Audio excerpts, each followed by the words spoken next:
Olá, meu amigo, minha amiga, tudo bem? Né? Bom, vamos aqui continuar falando de Hans Zikert, liderança, né? Então, no bloco anterior, eu estava abordando o tema liderança do Hans Zikert, e aí eu falei que o líder autoritário, também chamado líder autocrático, também chamado líder diretivo na prova. Que interessa pra gente que cai na prova. Né? Vamos ao líder diretivo e o líder diretivo benevolente, que é o autocrático benevolente. É aquele que toma decisões sem consultar os subordinados. É um líder centralizador. Ele vai aparecer sempre como centralizador. Né? Ele cuida de tudo. E ponto, e acabou. Né? Agora, nós temos dois líderes que são, duas espécies de líderes, são apreciados pelos teóricos da escola comportamental. E que também aparecem com outros nomes na prova. Né? O líder consultivo é o mesmo que o democrático. E líder participativo é o liberal.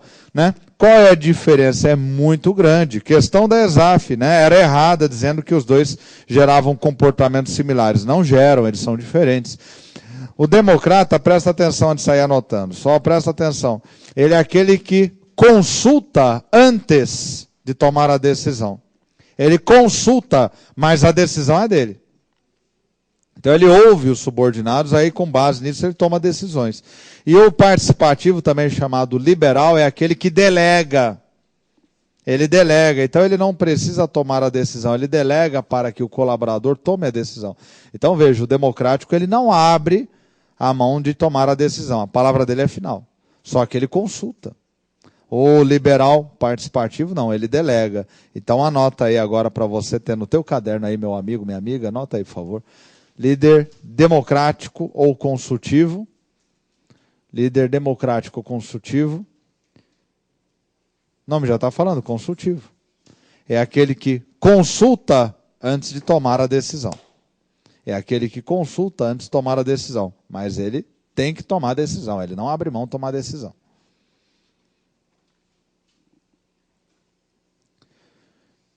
Gerando maior valorização dos colaboradores. Gerando maior valorização, porque essa era a ideia do Hans Zikert, ele é da escola comportamental. Valorizar, motivar, criar satisfação e, o que interessa para o patrão, produtividade. Maior valorização para os colaboradores, né? Então entenda-se, maior valorização, maior satisfação e maior produtividade. Aqui não é de graça, né? Sempre é atendendo os objetivos da organização, né? Que depois é uma outra dica que eu vou te dar aí. E o líder participativo ou liberal, você pode colocar o verbo dele, o verbo é delegar, pode colocar aí. É aquele que delega, é aquele que delega, é aquele que delega. Esse é o líder liberal. Ele delega poder para os subordinados decidirem. Ele delega poder para os subordinados decidirem.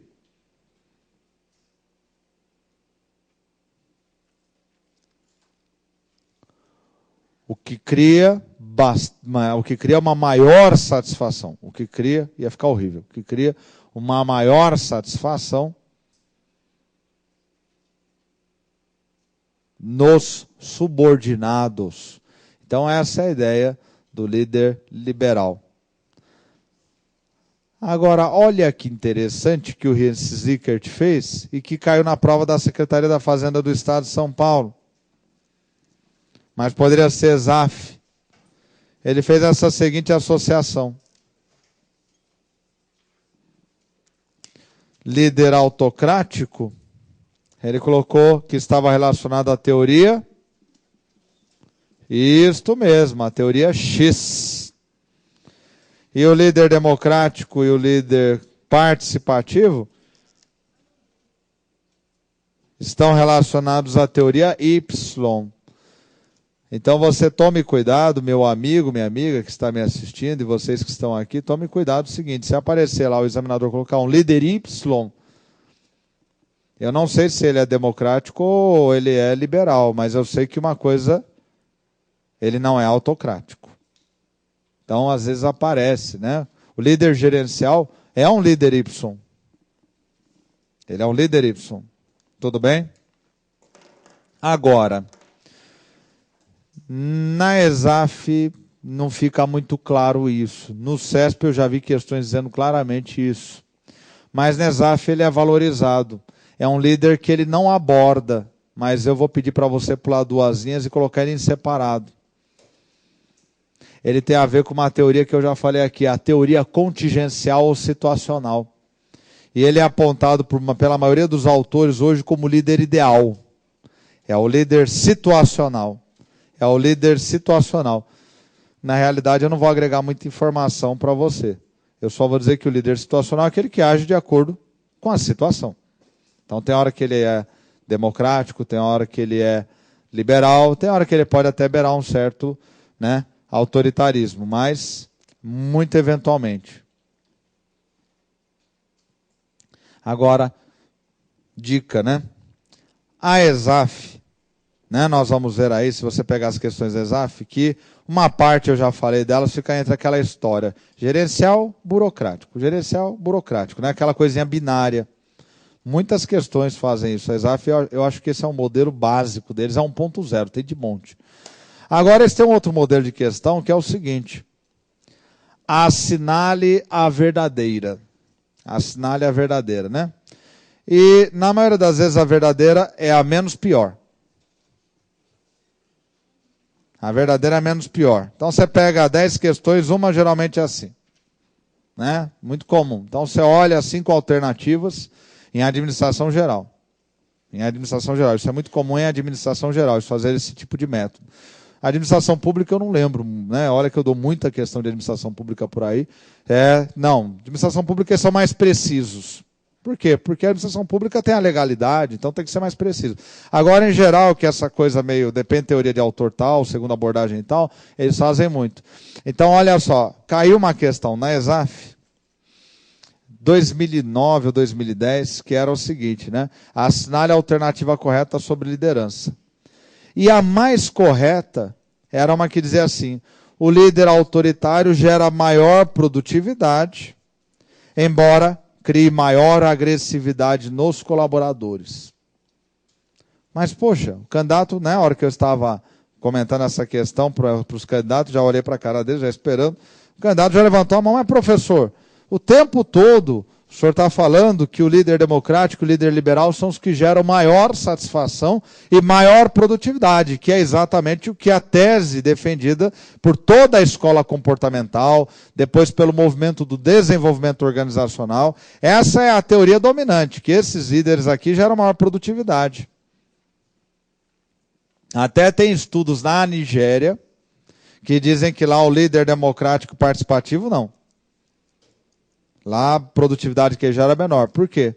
Porque a cultura nigeriana, onde foi feita a investigação, é uma cultura que valoriza muito o líder forte. Então, ser autoritário é dar indícios de que você sabe o que está fazendo. E ser liberal ou democrático é porque você não sabe exatamente o que você está fazendo. Você está perguntando é porque você não sabe. Então, com essa teoria que foi desenvolvida na Nigéria, se provou que o que os teóricos da escola comportamental tentavam dizer não era universal. Dependia muito do viés cultural. Mas no mundo ocidental, o que prevalece nas teorias é isso, que o participativo e construtivo são os que geram maior produtividade. E na prova da ESAF estava lá. O líder autoritário gera maior produtividade, embora crie maior agressividade entre os colaboradores. E o que é que eu fazia, professor? Escolhia essa.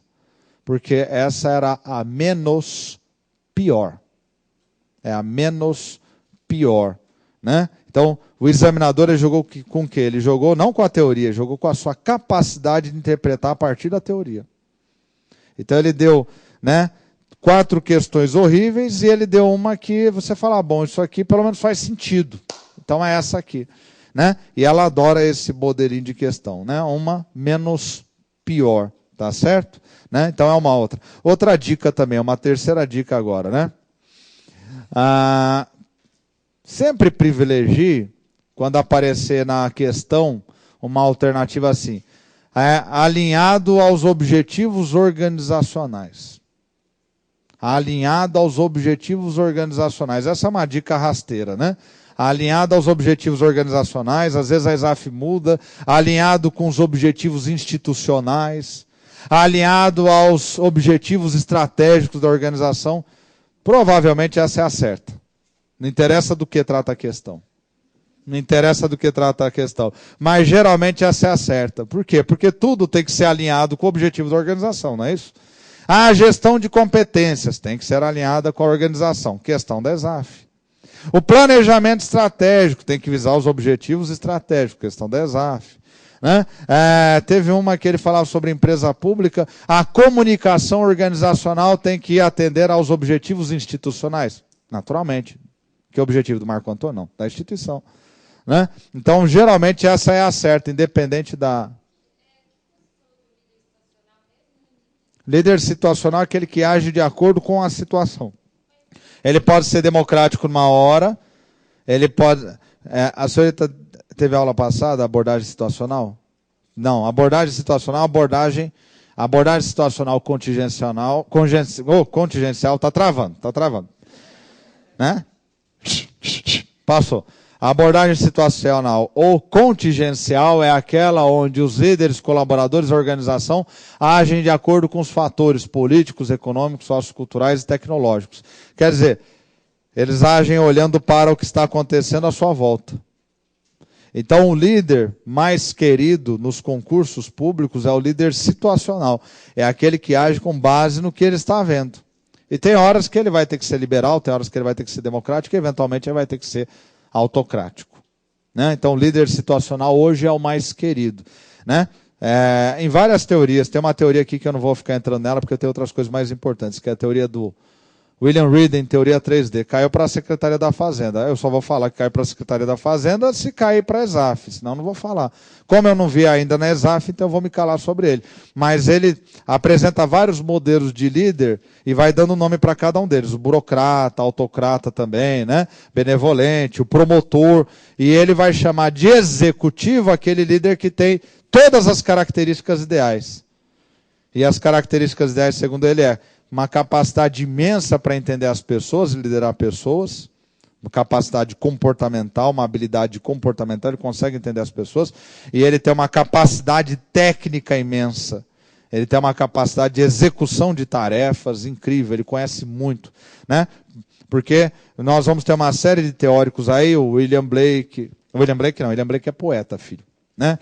O Robert Blake, né? Cruzar os doces, né? William Blake lá está, né? Poema do Inferno, do Céu, isso era coisa que eu lia quando era puberi, né? Mas enfim, né? O Robert Blake, de Animalto, tem lá, grid gerencial, né? Então eles falam assim, nós podemos ter líder que entende muito de tarefa e não entende nada de gente, né? Nós podemos ter o líder, chamam de gerentes, né? Gerente 1.1, gerente 1.9, gerente 9.9. Nós podemos ter o líder que entende tudo de tarefa, não entende nada de gente. Nós podemos ter o líder que entende tudo de gente, nada de tarefa. E nós podemos ter o líder ideal, que todo mundo quer ele para ser o seu líder, que entende tudo de gente e tarefa. Né? É uma teoria que se desenvolve a partir daí. E o William Reed vai entrar no seio dessa teoria. Né? Como eu vejo pouca exploração dela na prática, né? O que eu vejo muito é ESAF fazer esse jogo. Né? Produtividade, satisfação e centralização. Líder autocrático é centralizador. Né? Líder consultivo participativo, logicamente, que são descentralizadores. Mas aí, novamente, naquele velho joguinho entre burocrático, mecanicista, gerencial. Burocrático, mecanicista e gerencial. Isso é um clássico das provas da ESAF. Tudo bem? Tranquilos? Vamos deixar esta liderança de lado por hora. Vamos pular duas linhas e vamos para a comunicação organizacional. Comunicação organizacional. Eu tenho quase certeza que eu não falei sobre isso. Comunicação organizacional. Tema importante, né? Se eu não me engano, o tema que está claramente no teu edital lá, comunicação organizacional, que a ESAF já abordou. Pule uma linha, por favor. Primeiro, comunicação institucional. Comunicação institucional, grifa a palavra institucional.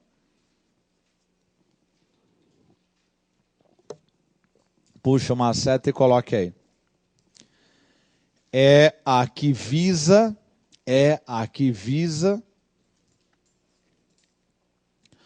o fortalecimento da marca e da imagem da organização. Da marca e da imagem da organização. Esta é a comunicação institucional. Tinha uma boa da Vux, né? Eu gostava muito dela. A Vux faz direto. Todas as grandes empresas fazem, né? Mas a Vux faz com uma persistência. Só aparecia a logomarca da Vux e a frase: você conhece, você confia. Acabou. Isso é comunicação institucional. Cuidado, comunicação institucional não tem objetivo de venda. Se aparecer na tua prova que comunicação institucional objetiva a vender, está errado. Foge da questão. Está errado. Né? Ela visa construir a imagem. Que, logicamente, vai apoiar outra comunicação que eu vou falar na sequência, que é a mercadológica, que essa quer comercializar. Comunicação institucional na prova da ESAF não se aplica à administração pública porque ela não vende produtos e serviços. É uma besteira. Comunicação institucional existe para criar credibilidade para os órgãos e para as entidades da administração pública. Então ela é muito importante. Temos aí uma campanha maravilhosa do BNDES. Nesse momento, o que é que ele está vendendo? Não está vendendo nada. Ele está lembrando a importância do BNDES na construção desse país, que é imensa. Aquilo é o quê? É uma comunicação. Nós estamos na indústria, nós estamos nos produtos, nós estamos no trabalho. O que ele está vendendo? Está vendendo a imagem do BNDES. Ele não está vendendo, ele está comunicando, ele está fortalecendo na cabeça do cidadão. Na outra linha, 2, comunicação mercadológica. Comunicação mercadológica. Comunicação mercadológica. Essa sim, pode colocar aí. É que objetiva divulgar produtos e serviços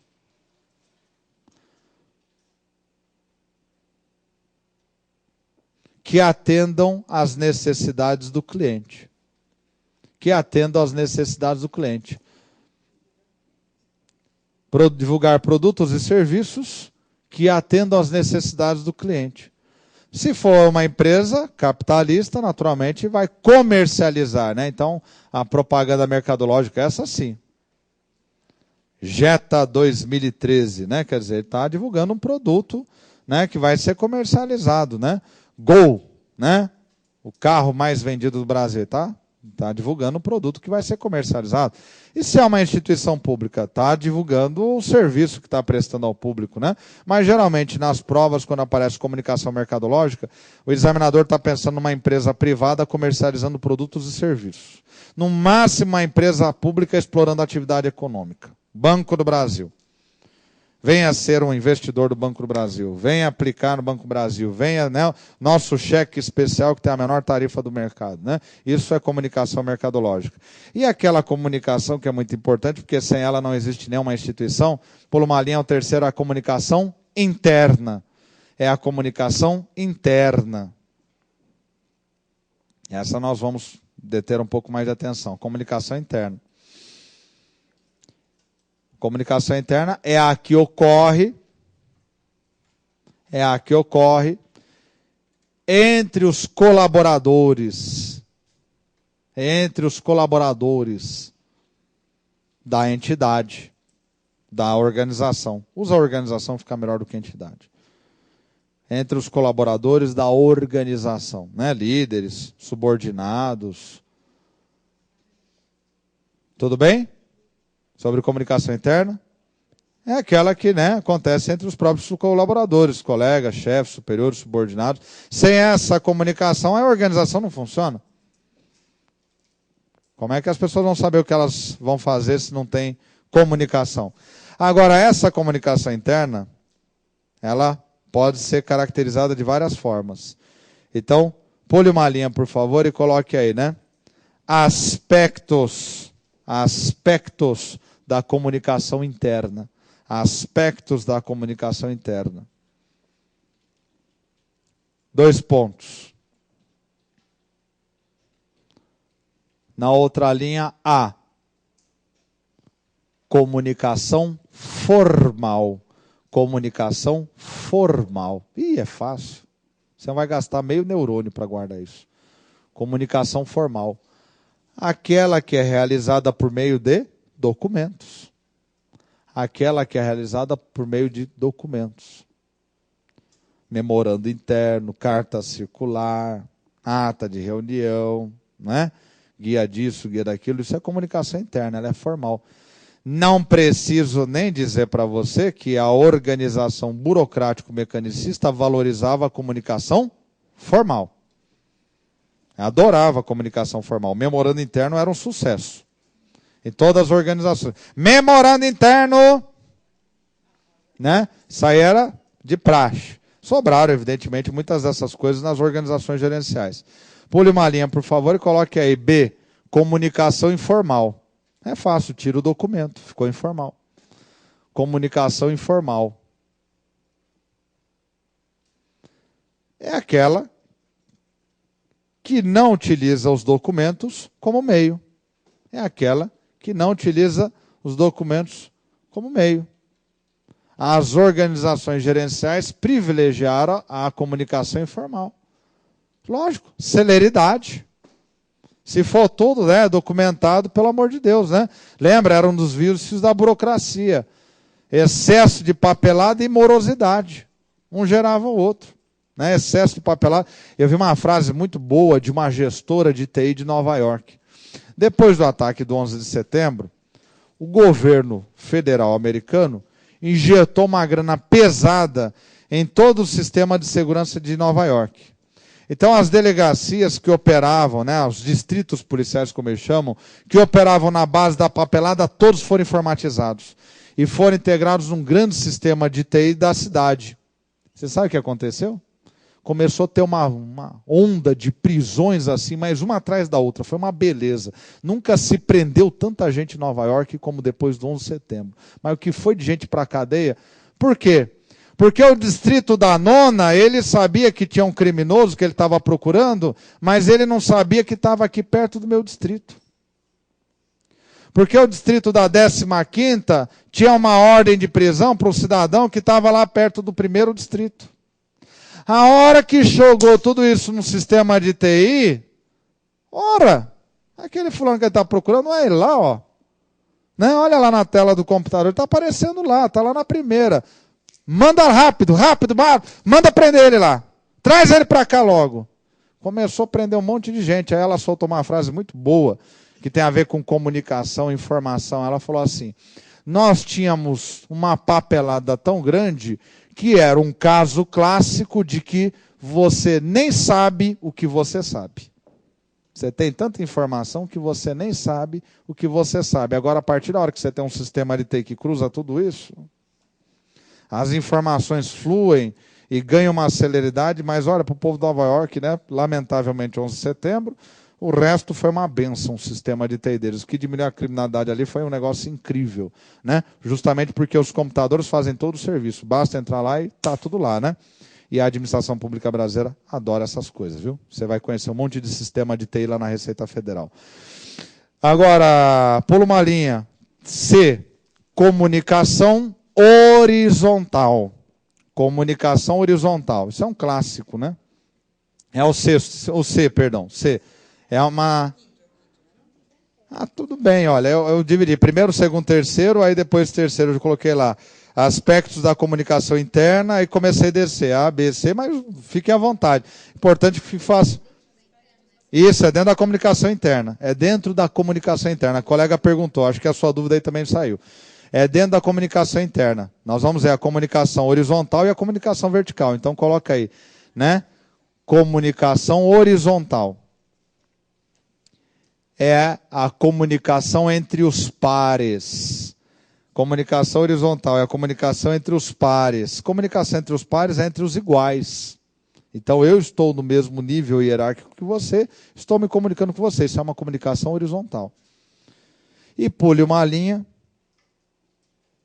No caso D, se você estiver seguindo essa sequência, comunicação vertical. Comunicação vertical. que pode ser de cima para baixo ou de baixo para cima. Que pode ser de cima para baixo ou de baixo para cima. Não preciso ditar, mas eu gosto de mencionar, é sempre bom. Não, né, a comunicação vertical de cima para baixo, ela era típica da organização burocrático-mecanicista. Eu falo e você obedece, né? Isso, os pequenos obedecem os grandes, né? Essa brincadeira que a gente faz sempre, né? Então essa é a comunicação da organização burocrático-mecanicista, é muito forte, de cima para baixo. De baixo para cima, só quando você pergunta para o colaborador, ele traz a informação para você. Agora, na organização gerencial, a comunicação mais valorizada é a horizontal, e na vertical é a que vem de baixo para cima. Olha só, né? O Philip Crosby. Devemos incentivar os colaboradores a criarem equipes para detectarem os erros e corrigirem e também comunicarem a organização. Quando eles se reúnem em equipe, a comunicação é horizontal. Quando eles comunicam à organização o erro que eles estão tentando arrumar, a comunicação é vertical, de baixo para cima. Então está aí, né? A chamada comunicação interna. Tudo bem? Entenderam? Então está um aspecto da comunicação interna. Pule duas linhas, porque eu já andei falando de decisões, e nós vamos ver. Cheguei a falar decisão estruturada, não estruturada? Acho que não. Então, pule duas linhas, coloque aí. Decisões. Aliás, processo decisório. Processo decisório. Eu só vou acrescentar o que está faltando. Porque se a decisão ela é centralizada, é burocrático-mecanicista, é do líder autoritário. Se a decisão é descentralizada, é de um líder gerencial, democrático, liberal, situacional. Então, não acho que é necessário ficar ditando essas coisas. Melhor fazer questões. Agora, tem a decisão que ela é tida como estruturada e a decisão que é não estruturada. E foi questão da ESAF. Então, pula uma linha, coloque aí, né? 1. Decisão não estruturada. Decisão não estruturada.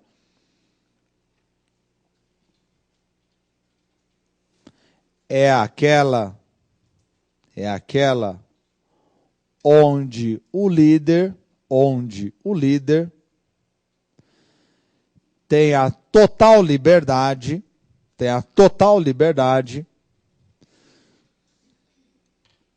para tomar decisões.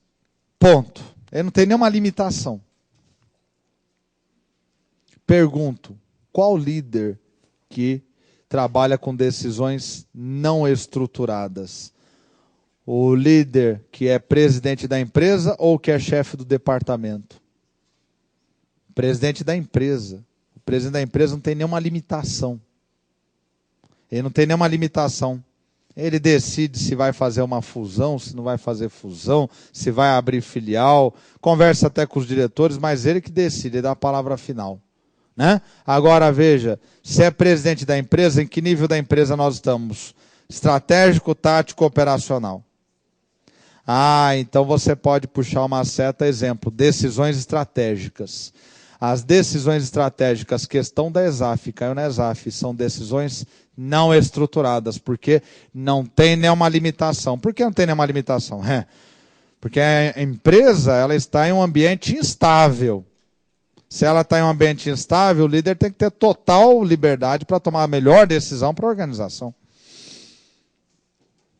E aí você pula uma linha e vamos para o outro extremo, né? O 2, a decisão estruturada. A decisão estruturada é aquela decisão estruturada. É aquela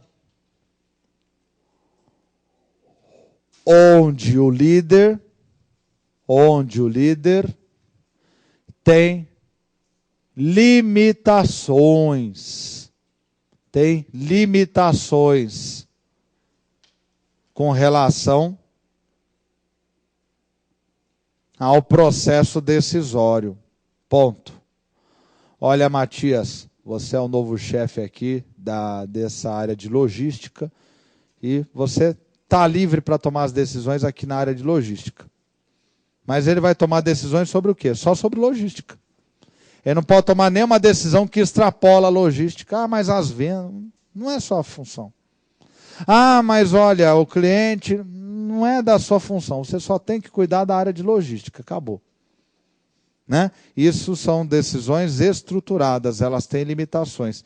Ora, se ele está tomando decisões na área de logística, né, mas é embaixo, ele está no armazém, na verdade, essas decisões são de que nível? Operacional. Então, eu coloco exemplo aí que foi questão da ESAF, são decisões de caráter operacional. São decisões operacionais, né? Decisões de caráter operacional, decisões operacionais.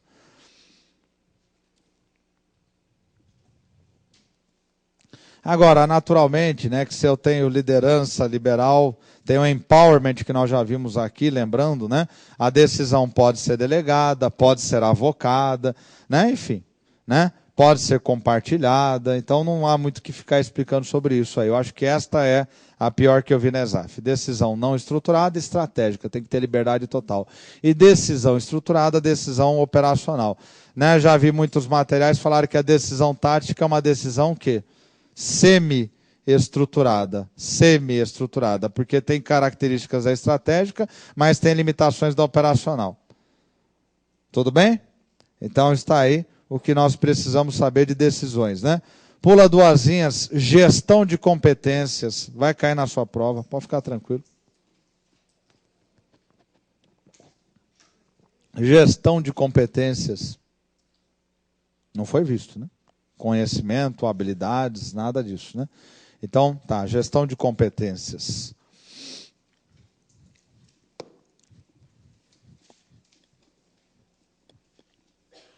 Tem relação diretamente com a aprendizagem organizacional, tem relação diretamente com a chamada educação corporativa, e a ESAF, na mesma questão, coloca todos juntos. Mas é óbvio, né? Se eu vou desenvolver as competências, isso é um processo de aprendizagem para o colaborador. E muitas entidades possuem uma verdadeira estrutura educacional dentro delas. Por exemplo, o próprio Estado, né? Artigo 39, parágrafo 2º da Carta Magna. A União, os Estados e o Distrito Federal organizarão escolas para os seus servidores públicos. Isso é educação corporativa, né? A própria Constituição, né, traz, né, o dever dos entes federados aí, a União, Estado e Distrito Federal, não municípios, organizarão escolas para os seus servidores públicos, né? A ESAF, que você vai prestar um exemplo, FASESP aqui em São Paulo, né? Aqui tem uma que eu esqueço o nome dela, que é um Centro Faria Lima, Centro Educacional Faria Lima, que é do município de São Paulo, um dos primeiros do Brasil, não é?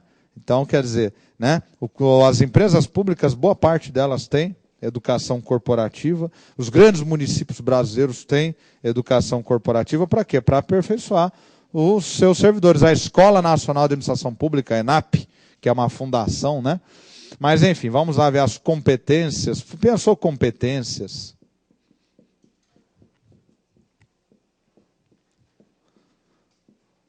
Você vai lembrar do famoso chá, né?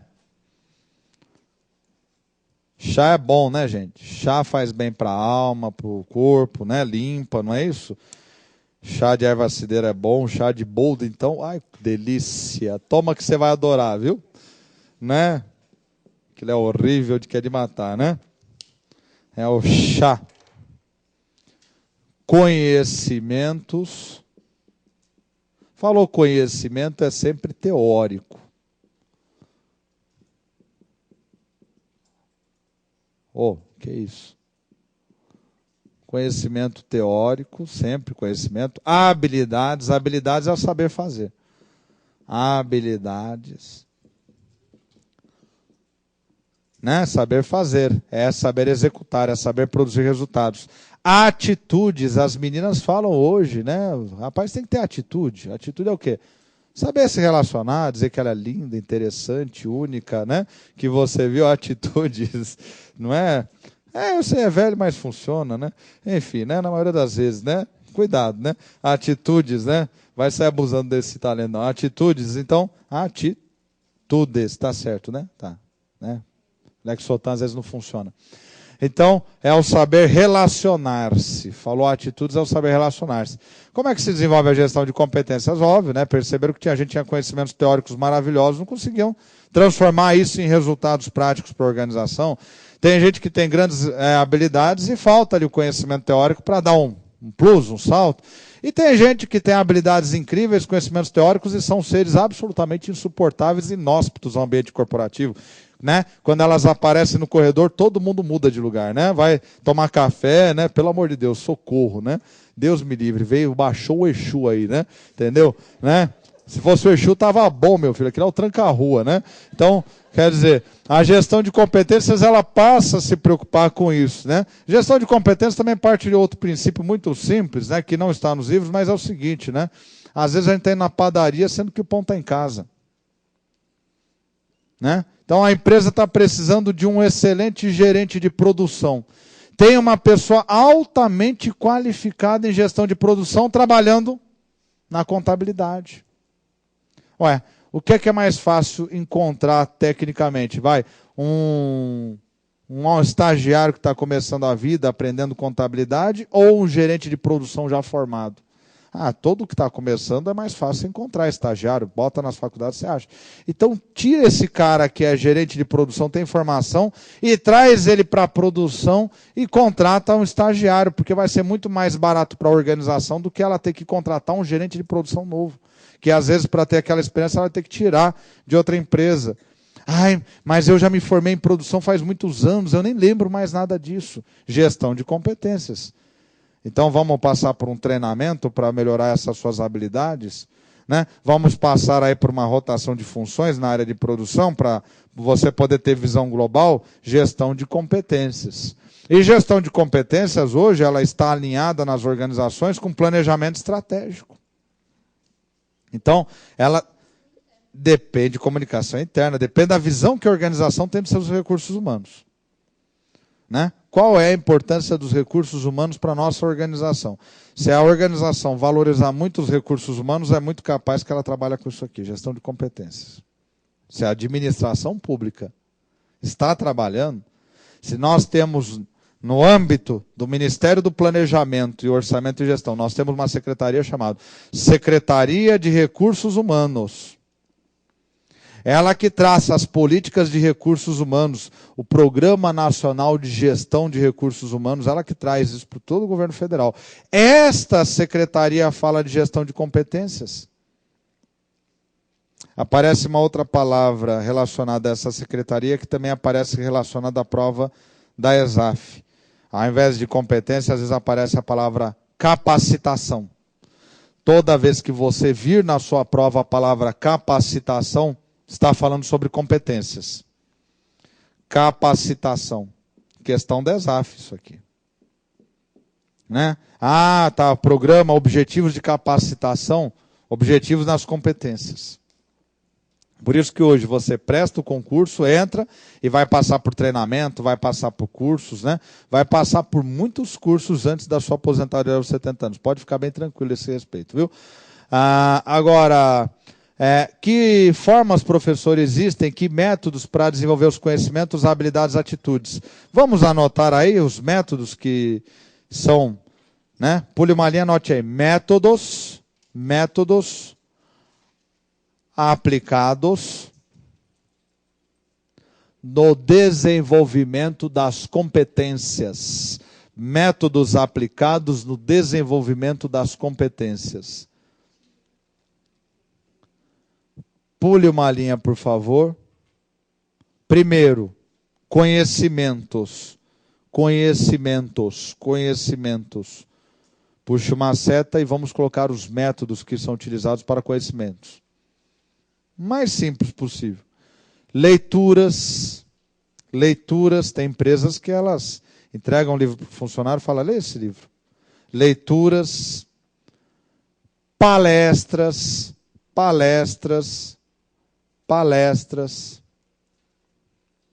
vírgula, ensino à distância, não é? Ensino à distância, as teleconferências, né?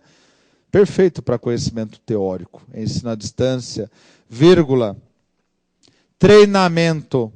Treinamento você vai verificar que está em todos. Porque o treinamento ele combina várias ferramentas. Ele pode combinar no treinamento e ensino à distância. Não é?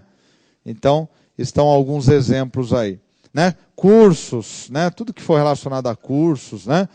O MBA, tudo isso está desenvolvendo conhecimentos. Tudo bem? Agora pula uma linha 2. Habilidades. Habilidades. Estágio. Né? Estágio.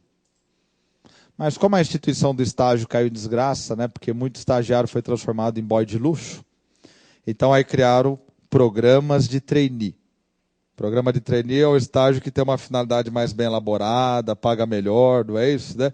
Você é o quê? Ah, estagiário, ixi, né? Você é o quê? Trainee? Tem futuro, né?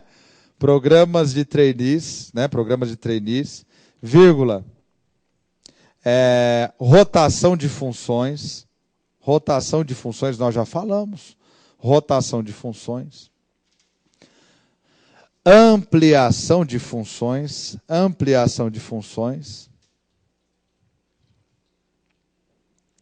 Empowerment, né? O empoderamento, né? Empowerment, você está delegando para ele ganhar confiança. Você vai observando o desempenho do colaborador e vai delegando poder para ele tomar decisão. Né? Etc, né? Etc. Agora pula uma linha 3, atitudes. Atitudes. Diálogo em equipe. Diálogo em equipe. Então coloca a equipe para conversar, para falar dos seus fantasmas, né? E assim por diante. Vírgula. Orientação do líder. Então o líder chama o colaborador, conversa com ele. Vírgula. Workshop. Workshop serve para esse tipo de coisa também, né? Vírgula. Psicodrama. Psicodrama. Eventualmente as empresas contratam. Nos anos 90 isso era uma moda. Hoje em dia eu não sei como é que anda. Mas nos anos 90 as empresas contratavam muito empresa de consultoria. Não, vamos fazer alguns jogos, vamos fazer aquelas coisas todas. Exatamente, né? Pela tua cara, todos nós pagamos esse bico, viu? Não é? Aí vamos fazer um psicodrama onde você vai ser o chefe, né? Então era uma forma, né, de desenvolver as atitudes. E terapia. Pode colocar aí, terapia. Tem muitas empresas que encaminham alguns colaboradores para terapia. Olha, se você não for fazer terapia, eu te mando pro olho da rua. Aí vai, né? Aí vai. Mas é sério, gente. Né? Não foi ESAF, foi CESP, né? Dos três, qual é o elemento mais difícil de você mexer? A atitude. A atitude é a coisa mais complicada que existe. Por que ela é complicada? Porque o que nós estamos vendo, a persona, né? Persona no grego era a máscara, né, que utilizava no teatro. Quer dizer, é como você se mostra para o mundo. Na verdade, nós mostramos uma máscara para o mundo. É a persona. Né? A personalidade é isso. Ai, mas as pessoas são verdadeiras. Claro que elas não são verdadeiras, porque elas mostram uma máscara. E por que elas mostram a máscara? É uma forma delas se comunicar, é a forma delas viverem no mundo, delas se protegerem. Não é? Franqueza demais às vezes machuca. Então, lógico, né? Arruma muitos inimigos, né? Agora, é a persona. Agora, o eu mesmo, nem às vezes a gente conhece. Nem a gente conhece. Passa por uns 5 ou 6 anos de terapia, você começa a conhecer. Nossa, isso lá atrás como prejudicou minha vida até hoje. Não é? Então, quando chega nesse nível, que a organização tem um colaborador muito bom, ela não quer perder, então ela já encaminha, olha, vai para um terapeuta. Nada de florais. Terapia freudiana. Pesada. Pesada. Daquela que leva 10 anos. Daquela que leva... Aí o colaborador vai começar a mexer em coisas que nem ele sabia, nem desconfiava que afetava a sua vida. Então, né, a mente humana é como se fosse um iceberg. O que nós acreditamos que queremos, o que nós sabemos é 10%. E o resto dela, 90%, está lá embaixo. Por que tem pessoas que toda vez que tem uma grande oportunidade, fazem uma besteira? Porque tem pessoas que com grande talento, grande estudo, você já deve ter conhecido ou vão conhecer pessoas assim pela vida. Fala, nossa, mas a pessoa é um gênio, a pessoa é talentosa, é formada nisso, naquilo. A carreira não decola. Não consegue passar do estágio de caixa de banco. A carreira dela não decola. Ela vai morrer caixa de banco. Por quê?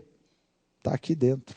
Está lá no inconsciente profundo. Alguma coisa está travando, viu? E eu posso falar isso com muita tranquilidade, porque eu fiz terapia lacaniana há 5 anos. Estou quase curado. Estou quase curado, hein? Já não babo, já não late, né? Já não morde, né? Mas enfim, olha, ajuda pra caçamba, viu? Se puder, eu recomendo para todo mundo, né? Agora, então estão aí as competências. Agora, logicamente, que aí eu falei alguns métodos. Treinamento cabe nos 3, viu? Treinamento cabe nos 3. O treinamento atua nos conhecimentos, treinamento nas habilidades, treinamento nas atitudes. Lembra que eu sempre falo isso do DEME, no início do curso. Né? Treinamento aprimora os conhecimentos, aprimora as habilidades, as atitudes e gera compromisso com a organização. Então lembre-se disso, que treinamento é importante. Agora, a gestão de competências, ela vai muito além disso, né? Eu vou comentar para você. A gestão de competências, primeira coisa, né? Eu como gestor de competências, eu tenho que saber quais são as competências necessárias aos objetivos da organização. Para saber quais são as competências necessárias aos objetivos da organização, questão DESAF, eu vou fazer um mapeamento das necessidades da organização. Se eu tiver um planejamento estratégico, mais fácil ainda. Eu vou analisar as necessidades de competências da organização a partir do planejamento estratégico. Naturalmente, que se a organização já está funcionando, eu vou mapear os cargos para identificar quais são as competências. Eu preciso saber exatamente que competência que eu preciso naquele cargo, porque na hora de uma contratação, quer seja externa da empresa, quer seja interna, eu sei exatamente que tipo de competência e pessoa que eu preciso naquele cargo.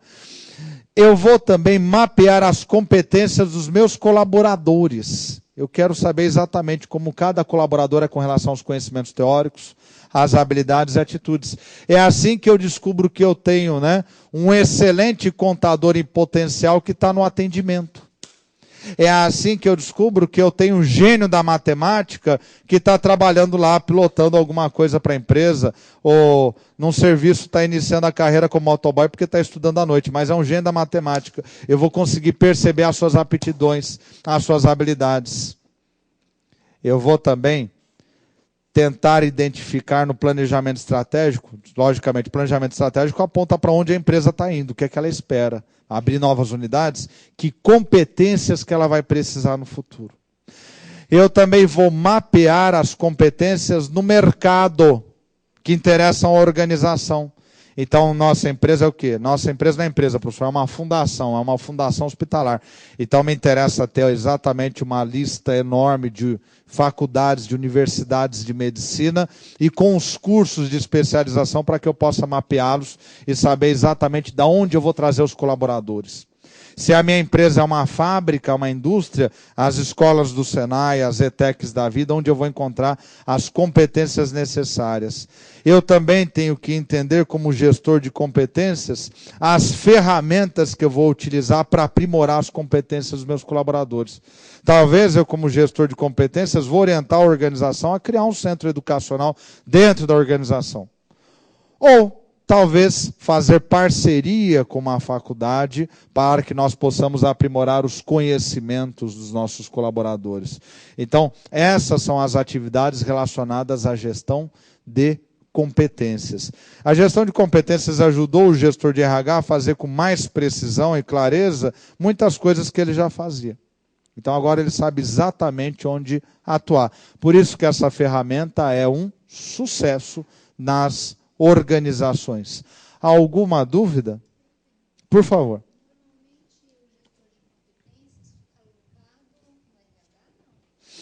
De maneira geral, sim. Ali é a base operacional. O colega está perguntando se geralmente o gestor de competências fica no RH. Sim. É a base operacional dele. Agora, a questão onde é que está esse RH na organização? Né? Nas organizações gerenciais, ele está hoje, pelo menos, no nível tático. Pelo menos no nível tático. Tem organizações que ele pode estar muito próximo do núcleo estratégico da organização, se as competências humanas são muito importantes. Não consigo, por exemplo, ver uma Microsoft, né, com uma gestão de competências muito longe do núcleo estratégico dela. Por quê? O Bill Gates, na verdade, é o quê? É um grande recrutador, não é isso? É um grande recrutador, né? Vocês conhecem a história da Microsoft clássica, que o colaborador é contratado para desenvolver softwares, programas, e ele, na verdade, tem uma ajuda de custo. Ele não tem uma remuneração clássica. Ele tem uma ajuda de custo e uma promessa. A promessa é que se você desenvolver um software bem sucedido, você vai participar do lucro desse software. A Microsoft é a empresa que mais gera bilionários no mundo. Mas eles têm centenas de bilionários que criaram softwares muito bem sucedidos. Então a filosofia do Bill Gates é uma coisa muito admirável. O Ike Batista aqui no Brasil adota um pouco essa filosofia. Eu vou te ajudar a ficar rico e você vai me ajudar a ficar muito mais rico. Entendeu? Então, quer dizer, a questão dos recursos humanos são vitais para ele.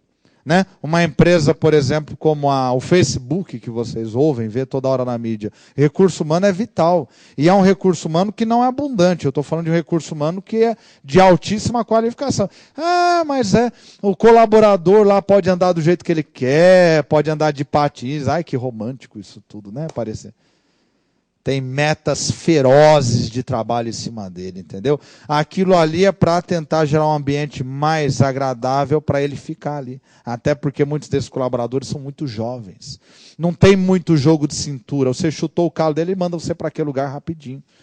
Não é como um colaborador mais maduro que você fala uma besteira, ele ouve, faz de conta que não é com ele, esquece, vamos para a próxima. Né? Então, precisa ter toda essa delicadeza na gestão dos recursos humanos, senão você perde todos aqueles cérebros.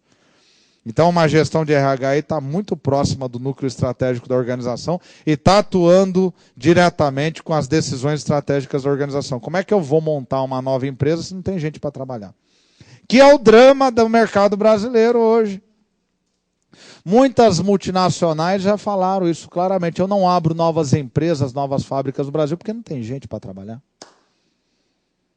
Um claro apagão nas competências. Um claro apagão nas competências. Tá certo? Né? Não é que não tenha recursos talentosos nesse país. Pelo amor de Deus, eu falei nada disso. Isso é até uma besteira. Tem gente muito talentosa no Brasil, mas a maior parte está ficando velha. E gente que está ficando velha está ficando caro. Né? Então, um profissional muito qualificado não vai querer receber o que um novato vai receber. Né? E este profissional muito qualificado provavelmente está já na Receita Federal, está a caminho dela, está indo embora. Está indo embora. Ele vai sair do mercado. Bateu 40 anos, ele vai querer sair do mercado. Ele vai querer ir para o mercado público. Essa é a tendência. E acabou. Então ele fica caro. Ou ele fala, bom, então já que não é para ganhar muito, então eu trabalho perto de casa. Né? Ele vai ficar exigente. Esse é o problema no nosso país. Então não tem mão de obra jovem chegando, né, preparada para o tamanho da demanda do mercado, para o tamanho da demanda do mercado, que sempre tem gente preparada chegando, mas não para atender toda a demanda. Então está aí a chamada gestão de competências. Alguma dúvida? Ufa, acho que já foi bastante coisa, né? Vamos ver um pouco de questões, gente? Vamos ver um pouco de questões?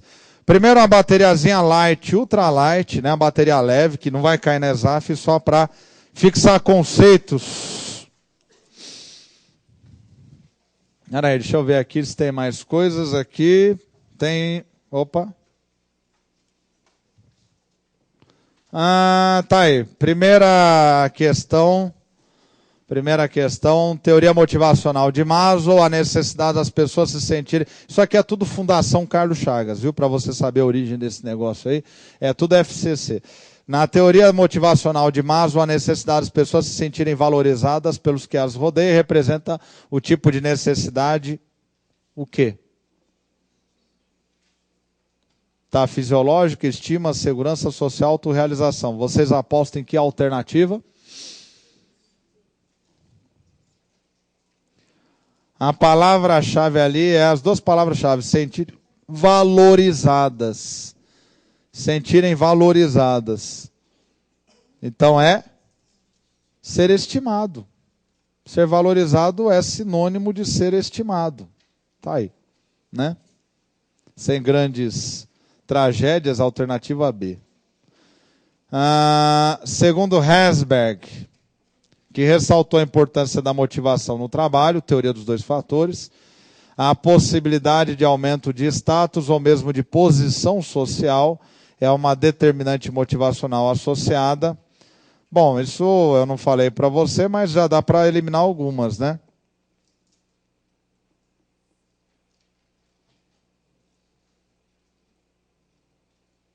Onde vocês apostam as fichas? Ficaram entre... não é a realização, né? Porque ele está falando sobre possibilidade de aumento e mesmo da posição social. Não é o fazer, é o desenvolvimento pessoal, né? Não é a responsabilidade, a pessoa quer crescer. Ela quer crescer, ela está querendo crescer. Ela está querendo crescer em status e posição social, né? Desenvolvimento pessoal, né? Se ficou em dúvida, ficou entre a C e a A. Mas realização também não, né? Porque é muito pessoal. Eu poderia me realizar num cargo pequeno, né? Eu posso me realizar numa coisa.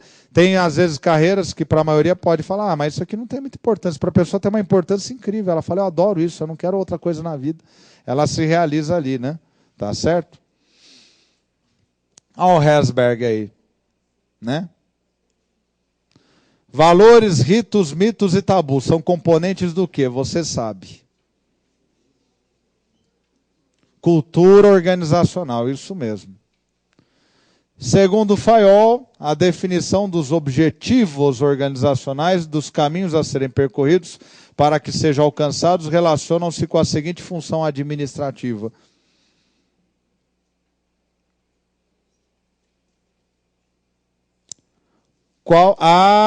Isso mesmo, dos objetivos e dos caminhos a serem percorridos. Objetivos eu estabeleço aonde? No planejamento. Caminhos a serem percorridos, se eu tivesse dúvida, caminho a ser percorrido é futuro. Planejamento. Então tá aí, né? Estão as 5 funções dele aí: planejamento, coordenação, controle, direção, né? Henri Fayol, da escola clássica, né? 5. Na definição da hierarquia de processos, nós já vimos isso lá na primeira aula, né?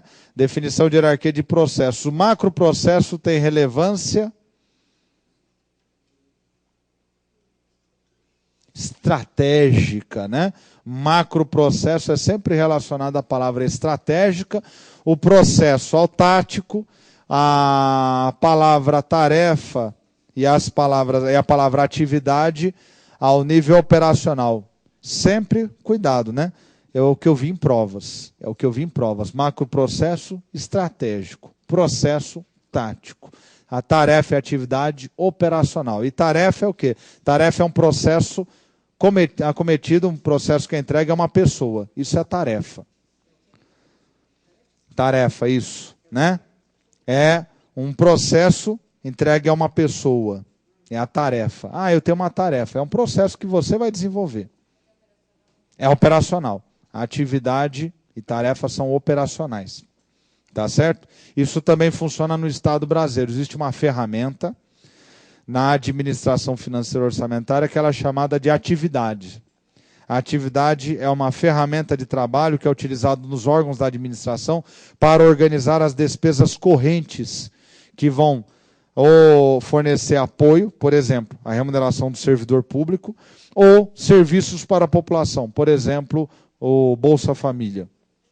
Então essa é uma ferramenta chamada atividades. Que nível que ela está? Operacional. É uma ferramenta de execução. Não colocar essa palavra atividade graça. Processo é tático, isto. Tá certo? Dá para estratificar mais? Muito mais, né? Mas para nós isso é o suficiente.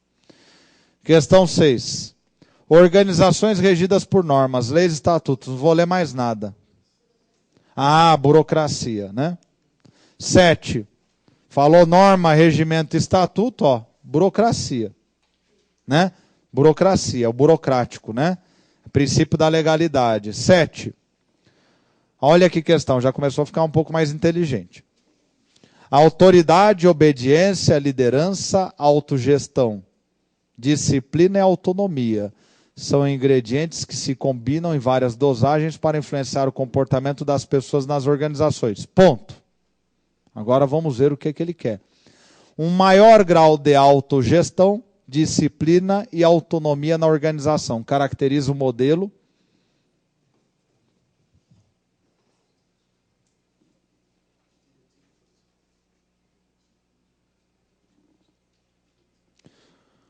Qual a resposta? É D, é dado. Agora presta atenção. Eu vou analisar a questão. Não sei se dá para... Bom, não vai aparecer lá, minha mãozinha não vai aparecer aqui, né? Autoridade, obediência, liderança, autogestão. Disciplina, autonomia e ingredientes se combinam em várias dosagens para influenciar o comportamento das pessoas nas organizações. Ponto. Texto introdutório. Não perguntou nada até agora. Texto introdutório.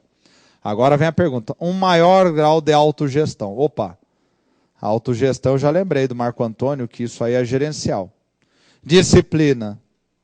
Disciplina é burocrático. E a autonomia é gerencial. Na organização caracteriza um modelo. Opa, então só tem um modelo. Então o que é que vai prevalecer? Vai prevalecer, não dá para ser os três, né? Ah, bom, tem autogestão, disciplina, autonomia. A autogestão vai predominar a autonomia. Então o modelo é gerencial. Acabou. Né? Ah, o modelo é gerencial, técnico mecanicista não é, porque é o taylorismo. Diretivo. Liderança autoritária. Liderança autoritária, modelo burocrático mecanicista. Então a única que é gerencial é a participativa. Você vai eliminando, entendeu? Esse é um método que você vai usar muito na ESAF. Né? Vamos adiante. No campo da teoria das organizações, a teoria que trata de eventos dinâmicos com alguma probabilidade de ocorrência ou incerteza quanto à sua concretização é chamada de teoria Serra-Apanha. Contingência. Teoria da contingência. Você que está aí me assistindo aí do resto do Brasil, eu estou passando um tanto rápido pelas questões, porque são questões básicas 1.0, não tem trava elétrica, não tem nada. É só para consolidar a informação que você viu. Depois nós vamos entrar, né, numa Pajero 4x4 e vamos cair no meio do jalapão. Você vai ver só que bom, né? Entendeu? Então estamos nos preparando. Se você achar que está rápido, manda aí uma reclamação aqui para os meninos, que eles aqui me assessoram sempre, né, e me dão a informação. Padrão ISO aí, né, da certificadora que fica lá em Genebra, na Suíça. Secretaria da Administração do Estado da Bahia. Olha, tem questões que nós vamos ver aqui, não essa aqui é uma questão boba, né? Mas tem questões aqui que eu vi na prova da Secretaria Fazenda do Estado de São Paulo. Eu vou te apontar. Né? Vamos começar com as fases. Essa, se você errar, também apanha. Eu vou aí no teu estado bater em você. Necessidade fisiológica ou básica. Segurança sociais estima a autorrealização. Não pode nem ler o resto. Qual que é dos autores? Maslow. Acabou, né? Não tem o que pensar. Isso aí não é examinador, né, gente? Isso aí é uma mãe, né? Não é possível que não teve fraude nesse exame. Né? Para Fayol, a atividade de administração é a mais importante dentro de uma empresa e deve cumprir, além do planejamento, as seguintes funções. 30 segundos para você responder.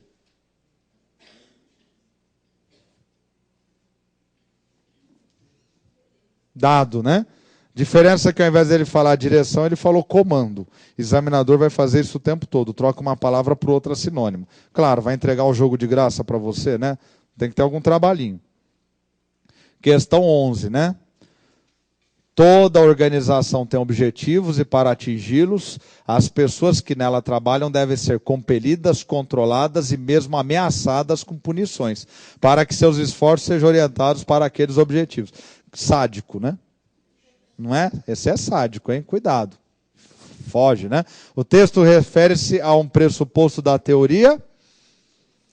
Muito bem, né? Muito bem, teoria X, não é? Não é a científica de Taylor, porque a teoria X é mais ampla que o Taylor. Teoria X é Taylor, Fayol e Weber, que nós já vimos aqui. Tá certo? Questão 12, isso tudo Fundação Carlos Chagas, bem dito, viu? FCC.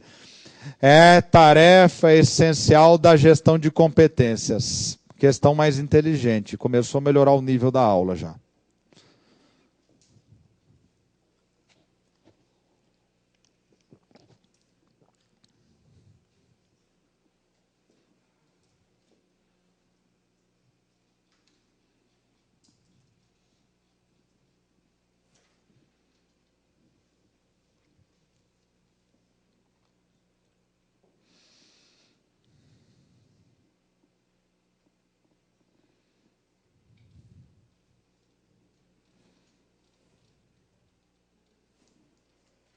Analisa com calma, mas não muita calma também não. Né? Temos 200 parceiros aí em todo o país, né?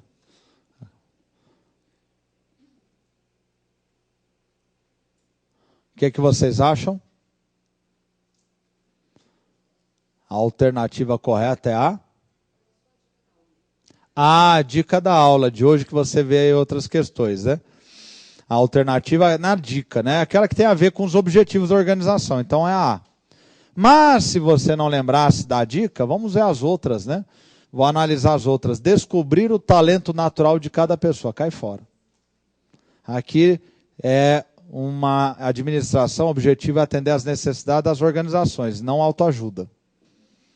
Entendeu? Então cai fora. Vem com esse discurso, o talento natural, sua beleza interior, seus conhecimentos, sua evolução, cai fora disso aí, que isso tá na matéria errada. Né? C, procurar desenvolver as capacidades produtivas inerentes a cada pessoa. Essas capacidades devem ser relacionadas com o desempenho de uma tarefa específica. Se essa capacidade tem relação com uma tarefa específica, isso é muito menor do que os objetivos da organização.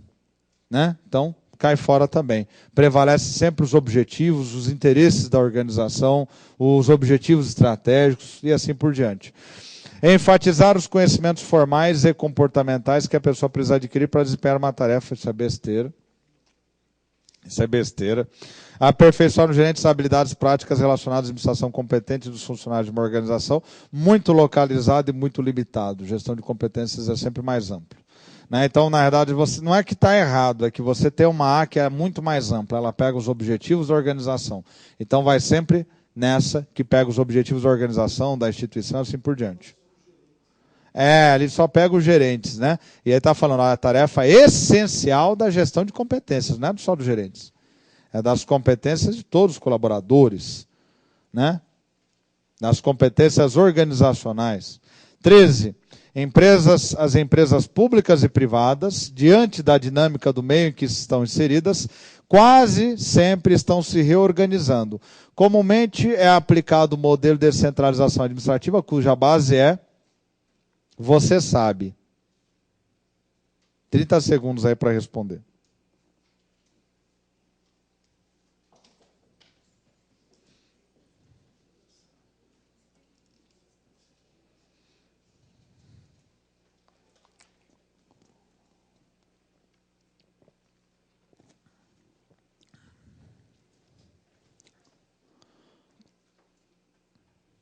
Quer sentar aqui, minha querida? Que ela está ali numa posição horrível. Vocês querem sentar aqui um pouquinho? Vocês têm aí na apostila? Então tá bom. Deixa eu perguntar, tudo bem? Qual a resposta que vocês apostam? Tem um pessoal daí, né? Então vamos lá.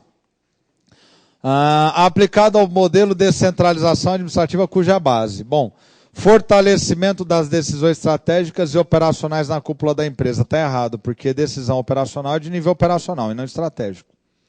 Decisão operacional e não estratégico. B, a transferência do processo de tomada de decisões estratégicas e operacionais para unidades de assessoria. Primeiro que você não concentra decisões tão díspares em algum lugar. Segundo que unidade de assessoria assessora. E o que assessora não toma decisão. O que assessora aconselha, apoia, auxilia. C, a descentralização das decisões estratégicas em todos os níveis decisórios da empresa. Não, decisão estratégica é decisão da cúpula estratégica. permite-se, nos dias atuais, convocar gente do nível tático e talvez, quiçá, operacional, se for pessoa muito bem preparada, para palpitar na decisão estratégica. Mas a decisão estratégica é uma decisão da cúpula estratégica, é do topo da hierarquia. Então, essa está errada por conta disso. A D já começou errada, está morta. Palavra concentração. Começou com concentração no ESAF, está errado. Se é de descentralização que ele está falando. Então, a delegação das tomadas de decisões operacionais aos níveis de gerências das unidades descentralizadas da empresa. Né? Porque está delegando o quê? Tomada de decisões operacionais, para quem tem que tomar decisão operacional. Tá certo? Então, tá aí, né? Aqui uma homenagenzinha rápida à Associação Brasileira de Normas Técnicas, né? Que participou da fundação do padrão ISO em 1947. E ela é a grande certificadora do padrão ISO no Brasil. Né? As famosas normas Brasil, NBRs. Né? Olha que questão enorme. Isso é uma questão enorme. 2 slides, ó. Dá uma olhada. 2 slides. Com relação ao método do balanço de scorecard, considere. Eu vou ler com vocês a questão inteira, porque senão vocês vão perder o fôlego, né? Foi desenvolvido a partir da constatação de que os métodos tradicionais de acompanhamento do desempenho das organizações não eram suficientes para atender ao grau de complexidade e ao dinamismo do ambiente empresarial contemporâneo. Vocês acham que está certo ou errado? Está certíssimo, né? O David Norton e Robert Kaplan falaram, né, na história que eles contam do BSC, está lá no Wikipedia, gente, está lá a historinha todinha, viu? Eles falam, olha, nós fomos chamados para fazer, né, criar uma ferramenta que permitisse o dono da organização, seus diretores, saber o que ia acontecer em cada departamento. Né? Por quê? Porque os métodos anteriores não funcionavam mais. O 2, os vetores considerados na avaliação de desempenho do BSC, do balanço de scorecard, são o financeiro, os clientes, os processos internos, o aprendizado e crescimento. Certo ou errado? É o que está nos retângulos do diagrama do BSC. Né? 3. E um comentário. Essa questão caiu na Secretaria da Fazenda do Estado de São Paulo, viu? A questão aqui caiu no que era fiscal de rendas. Inicia-se com a definição da visão, da missão atribuídas à organização. Preciso ler o resto? O que é que inicia com definição de missão, visão, missão? Planejamento estratégico. Planejamento estratégico não é BSC. Planejamento estratégico tem visão de longo prazo. BSC é operacional, é de execução, objetivos e metas acompanhados de indicadores de avaliação de desempenho para todo mundo. Então esquece, começou com esse papo de visão, missão, isso é coisa de planejamento estratégico, não é BSC. BSC é uma ferramenta de operação, né? É para operacionalizar. 4. Os níveis a partir dos quais se estrutura um BSC são explicativo, normativo, estratégico, tático, operacional. Em nome de Jesus, isso não tem nada a ver com BSC. Sai para lá, Satanás. Né? E 5, foi utilizado inicialmente como modelo de avaliação e performance empresarial, porém a aplicação em empresas proporcionou seu desenvolvimento para uma metodologia de gestão estratégica. Corretíssimo, né? Quer dizer, uniram o planejamento estratégico ao BSC. O planejamento estratégico estabelece os objetivos e metas de longo prazo e o BSC operacionaliza no curto, né? Perfeitamente, né? Então está aqui a resposta 1, 2 e 5, né? Que questão enorme, né? Que veio aí, né? Vamos ver outra questão? Olha o BSC aí, né? Coloquei aqui para comparar, né? Com essa questão 2 aqui, ó. Olha aí, ó. BSC aí, né? Tá certo? Vamos adiante. Questão 14. Tô voltando, desculpa. Deu um revertério aqui, né? Questão 15. Câmara de São José dos Campos, uma cidade muito bonita aqui do Vale do Paraíba, né? Tive o prazer de crescer, a honra de crescer nessa cidade, né? Tenho muitos amigos lá com relação ao gerenciamento de processos de negócios. Business Process Management, não é? Com relação ao gerenciamento de processos de negócios, pode-se afirmar que estamos no mundo do gerenciamento da gestão dos processos, que eu acho que vai cair na tua prova, porque está no teu edital, e a ESAF ama. A ESAF ama.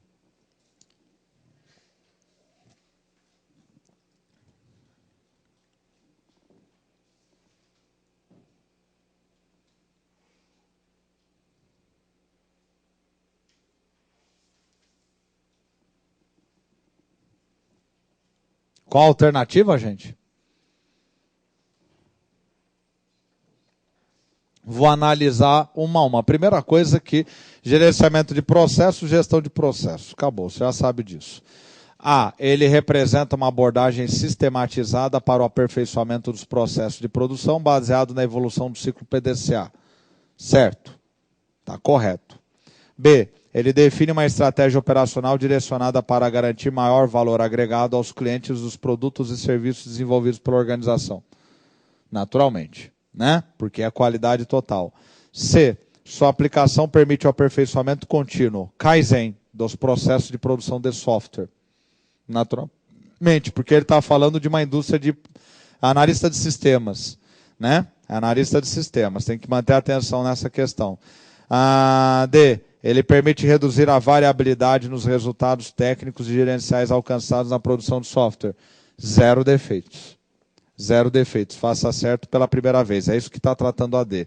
Então, naturalmente, esta questão é um resumo para você de gestão de processos. Né? Questão muito boa, tanto é que é uma examinadora que eu não estou acostumado a trabalhar com ela, mas eu fiz questão de trazer porque ela é um resumo. Né? Aqui é uma organização que antes tinha uma visão a partir de departamentos, e aí nós temos um mapeamento dos processos.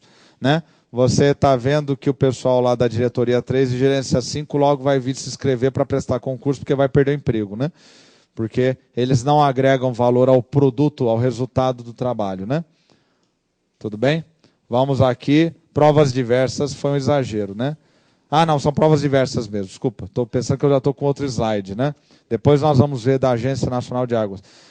16, FCC, Tribunal Regional Eleitoral, o meu querido Rio Grande do Norte. Na administração da qualidade, o processo é controlado através da ferramenta denominada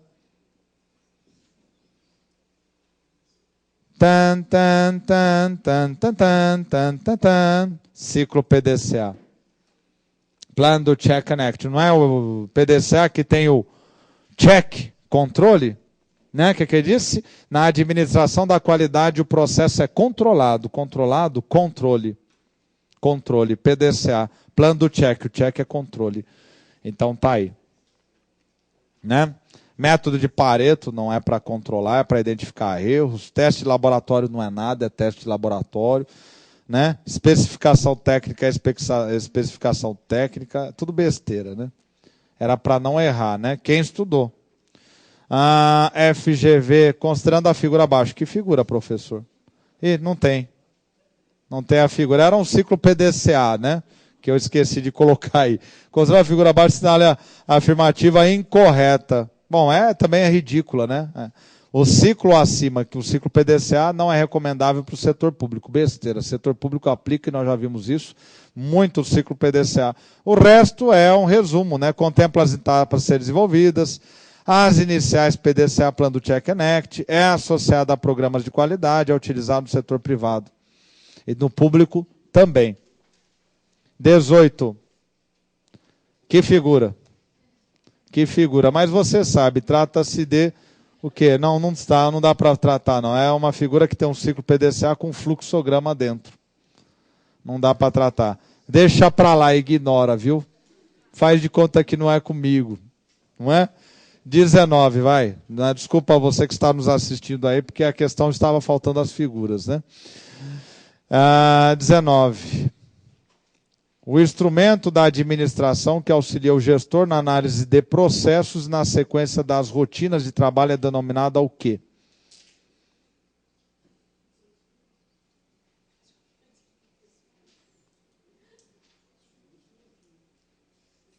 As figuras estão no...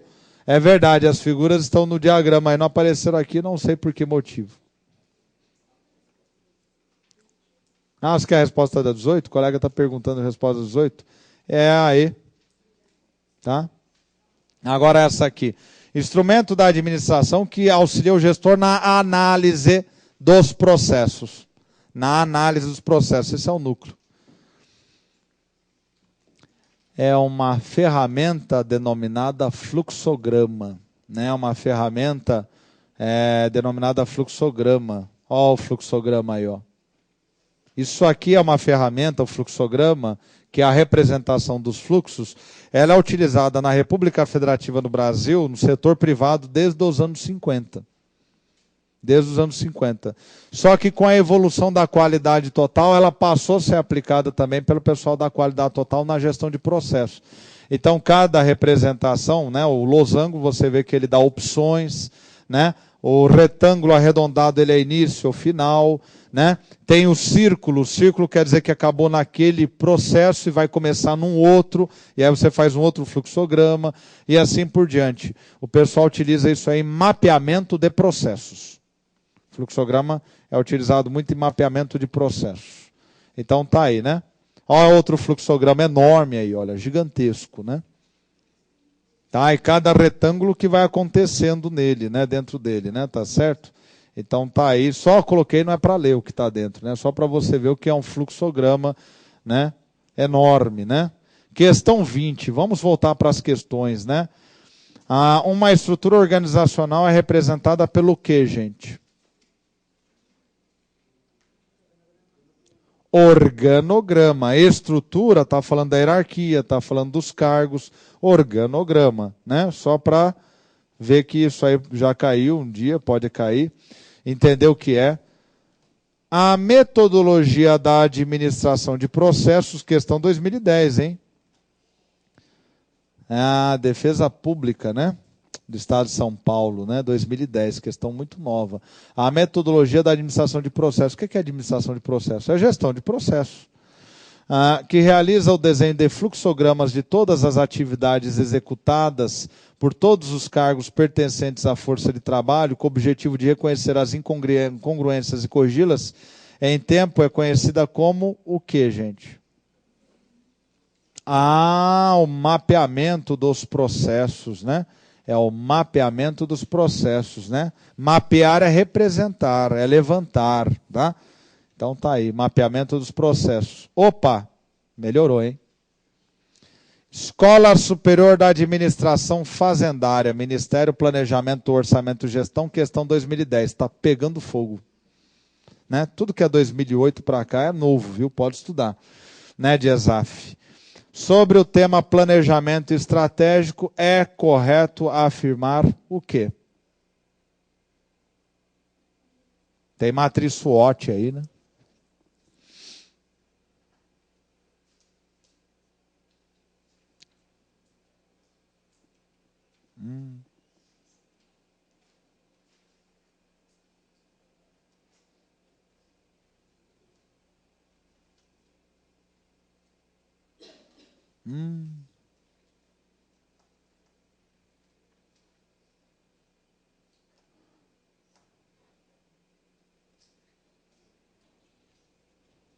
Qual é a correta, gente?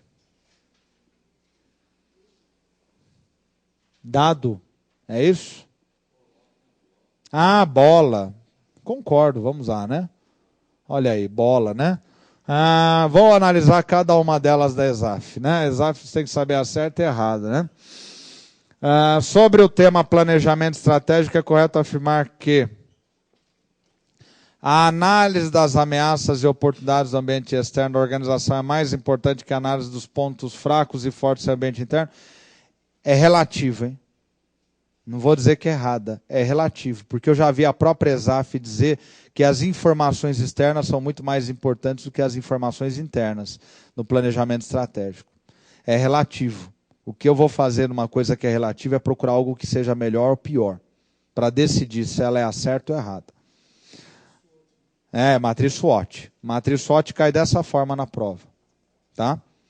Agora, os conceitos de missão e visão se equivalem, não se equivalem nada. Missão é a nossa missão, é o que nós temos que fazer. Né? A nossa missão é aprovar o maior número de candidatos em concurso. A nossa missão é formar os melhores bacharéis em direito do país. Essa é a nossa missão. Visão é o que nós queremos para o futuro, ou como organização, ou como queremos ser percebidos. Né? São coisas muito diferentes. Visão é o futuro, missão é hoje. Né? Então, nada a ver. Conta atualmente com uma metodologia padronizada. Padronizada. Isso está me cheirando burocracia. Então, esquece. Vem nessa coisa padronizada, consolidada, você está sempre indo para o passado. Então, está errado. Né? Uma vez iniciado, pode ser revisto apenas de um ano em um ano. Aí vem uma crise no meio, arregaça a economia, você não vai rever o planejamento estratégico, isso não existe. Você vai rever o planejamento estratégico quantas vezes for necessário rever o planejamento estratégico. Então, como eu tenho a BAA, né? A AB é um processo que abrange a organização de forma sistêmica, inteira, global, né? Sistêmica, compreendendo as suas potencialidades e capacidades. Pegou tudo, né? Organização inteira, o que ela pode e o que ela é capaz de fazer. Então, ele é mais abrangente que a A. Por isso que a B é a correta. Não é que a A está errada, ela é mais abrangente que a A. Tá certo? E está naquela coisa dos objetivos da organização, né? E assim por diante. ESAF 2010, SUSEP. Né? Muitos alunos aí passaram nesse concurso aí. Né? Planejamento estratégico. No planejamento estratégico, conjuntos imaginados de eventos que se pretende alcançar em alguma época futura ou deles se aproximar, se não forem infinitos, são algumas das considerações que devem ser feitas pelo administrador na definição dos, você vai acertar com o pé nas costas. Qual? Objetivos. Tá aí, que questão boba, né? Para trabalhar numa autarquia do prestígio da SUSEP. Não. Por quê? Conjuntos imaginados de eventos que se pretende alcançar. O que se pretende alcançar? Se tivesse aqui visão, daria um problema. Se tivesse visão. Mas não tem, tem missão. Missão é hoje. Missão é o que deve ser feito. Visão é o que queremos para o futuro. Tá certo? 24. SUSEP, ESAF. Questão boa. O planejamento estratégico quando se dá ênfase... não, boa não, bobinha, né? O planejamento estratégico quando se dá ênfase ao aspecto que? Se errar, eu vou puxar a sua orelha, onde você estiver no Brasil.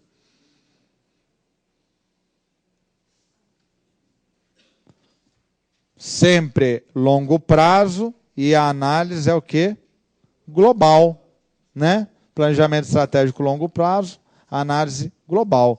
Tático, médio prazo, análise setorial. E operacional, curto prazo e local, né? Então está aí.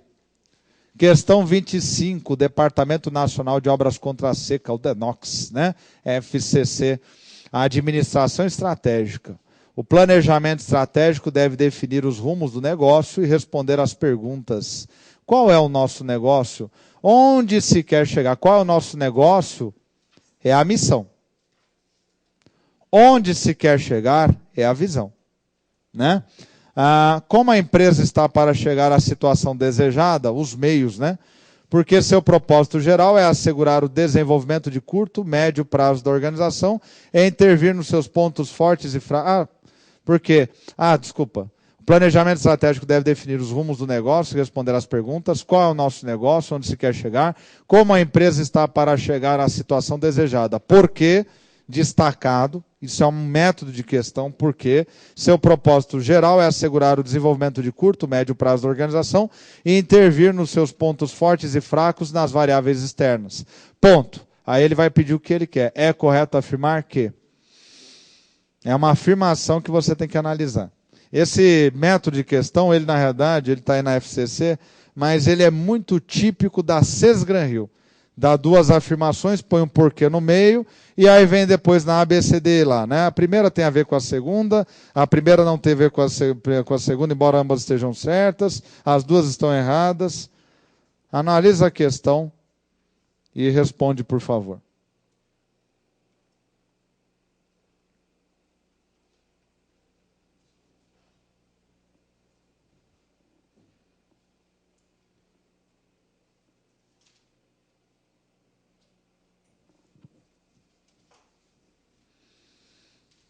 Qual delas?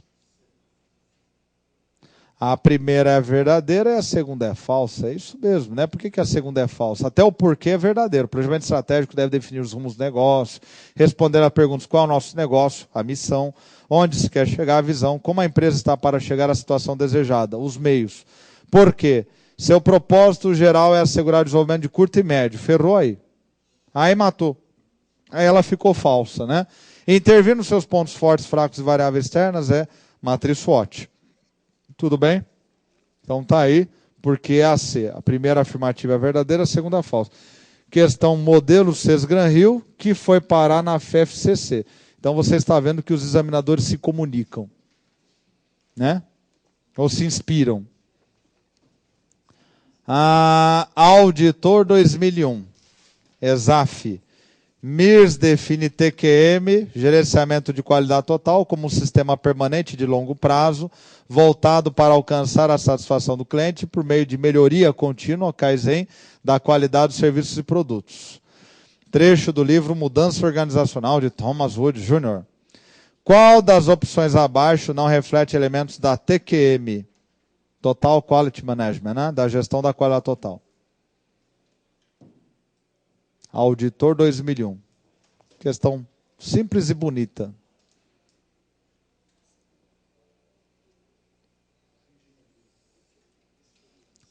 A C. Qual das opções abaixo não reflete a C? Mas a C tem mudanças radicais e estruturas paralelas.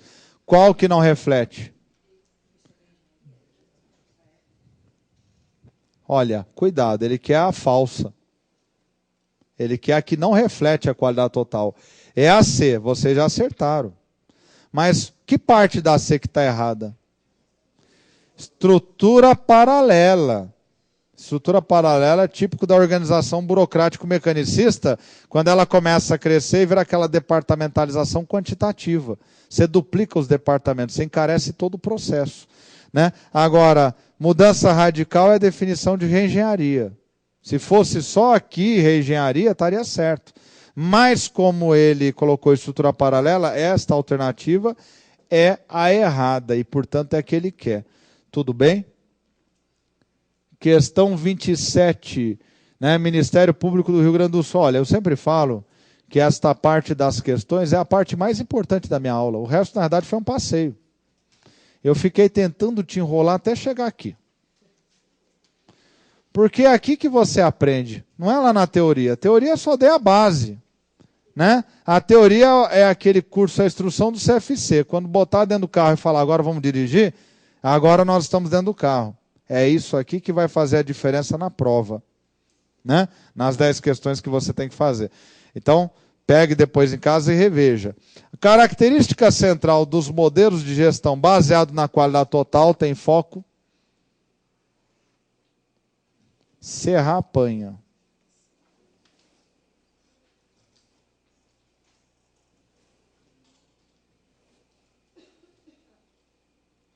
Qual? Naturalmente, né? O foco é sempre o cliente. Joseph Juran.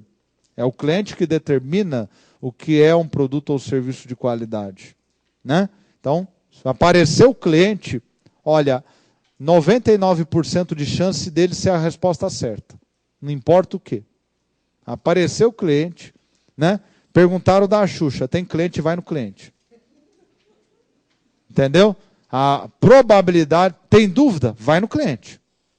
Porque o cliente é a finalidade da nossa organização. É assim que pensa a qualidade total, né? Outras afirmações verdadeiras, mas que não são verdadeiras para esta questão, né? Tribunal de Contas, né, do Estado de Rondônia, né? Técnico de controle, Chiavenato, que é uma referência clássica nos concursos. Por que você acha que eu recomendo os livros dele? Né? Segundo Chiavenato 2007, qualidade, dentre suas várias definições, compreende o atendimento às exigências dos clientes. Olha, o cliente sempre tem razão, viu? Eu aprendi isso com meus pais. Tanto internos quanto externos. Assim, para esse autor, a qualidade é o quê? Serrar apanha.